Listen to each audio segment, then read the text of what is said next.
നമ്മളെന്താ കേരളം തന്നെ ഒരുപാട് നല്ല ഭംഗിയുള്ള സ്ഥലങ്ങളുള്ള ഒരിടമാണ് നമ്മുടെ സംസ്ഥാനം. ഒരുപാട് ടൂറിസ്റ്റുകൾ വരുന്ന ഒരിടമാണ്. അപ്പം കേരളത്തിന്റെ ടൂറിസം രംഗത്തിന് പുത്തൻ ഉണർവ് പകരുന്ന നിരവധി കാര്യങ്ങൾ സംസ്ഥാന സർക്കാർ ചെയ്യുന്നുണ്ട്. അതിൽ തന്നെ ഏറ്റവും പ്രധാനപ്പെട്ട എന്നാൽ ഭംഗിയേറിയ ഒരു കാഴ്ചയിലേക്കാണ് ഞങ്ങൾ ഇനി പ്രേക്ഷകരെ കൊണ്ടുപോകുന്നത്. അതെന്താണ്? അതായത് ദീപാലങ്കൃതമായ പാലങ്ങൾ ഈ പറയുന്നത് പോലെ ഒരുപാട് കേരളത്തിലുണ്ട്. പല റോഡുകളിൽ പോകുന്ന പാലങ്ങളുണ്ട്. അപ്പോൾ പാലങ്ങളിൽ എന്താണ് പറയുക, ഒരു ടൂറിസം സാധ്യത ഇപ്പോൾ കാണുന്നുണ്ട് സർക്കാർ. അതിൻ്റെ ഭാഗമായിട്ടാണ് ഇങ്ങനെയുള്ള ഒരു പദ്ധതിയിലേക്ക് വന്നിരിക്കുന്നത്. തിരുവനന്തപുരം നഗരത്തിലെ EMS പാർക്ക് പാലവും ഇനി വർണ്ണവിസ്മയം ചൊരിയും. ഇതിനോടൊക്കെ അതെല്ലാം തയ്യാറായി കഴിഞ്ഞു. അതിമനോഹരമാണ് ഇവിടുത്തെ, പ്രത്യേകിച്ചും പറയേണ്ടതില്ലല്ലോ, രാത്രിയാണ് പാലത്തിൻ്റെ രസം നമുക്ക് കാണാൻ പറ്റുക. അപ്പോൾ ആ രാത്രി കാഴ്ചകൾ പെട്ടെന്ന് നമുക്കൊന്ന് കണ്ടുവരാം.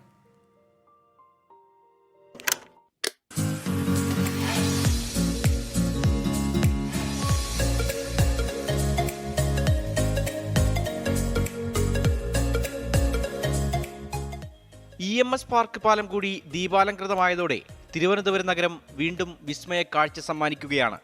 പാലത്തിന്റെ കൈവരിയിൽ സ്ഥാപിച്ച LED സ്ട്രിപ്പ് വിളക്കുകളിൽ ദേശീയ പതാകയടക്കം നിരവധി തീമുകളുണ്ട്. ദീപാലങ്കൃതമാക്കിയ പാലം ടൂറിസം മന്ത്രി PA മുഹമ്മദ് റിയാസ് ഉദ്ഘാടനം ചെയ്തു. ചില വിദേശ രാജ്യങ്ങളിൽ ദീപാലങ്കൃതമായ പാലങ്ങൾ പ്രധാന ടൂറിസ്റ്റ് കേന്ദ്രങ്ങളായി മാറുകയാണ്.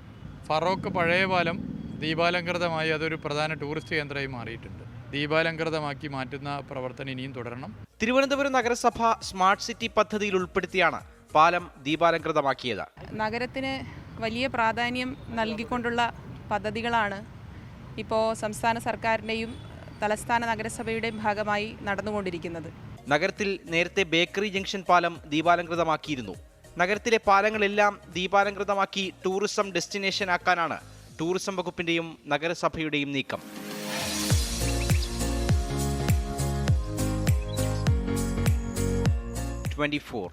തിരുവനന്തപുരം. സൂപ്പറായിട്ടുണ്ടല്ലേ കാഴ്ചകൾ അല്ലേ? പ്രത്യേകിച്ച് ആ ഹെലിക്യാം എന്നുള്ള വിഷ്വൽസൊക്കെ വന്നപ്പോഴത്തേക്കും, നമ്മുടെ ആകാശ ദൃശ്യമൊക്കെ കണ്ടപ്പോഴത്തേക്കും ഗംഭീരമാണ് സംഭവം. അപ്പം കൂടുതൽ ആകർഷണീയമാണ്, കൂടുതൽ ആൾക്കാർ വരട്ടെ, അങ്ങനെ ടൂറിസം മേഖല ഒന്നുകൂടി വികസിക്കട്ടെ.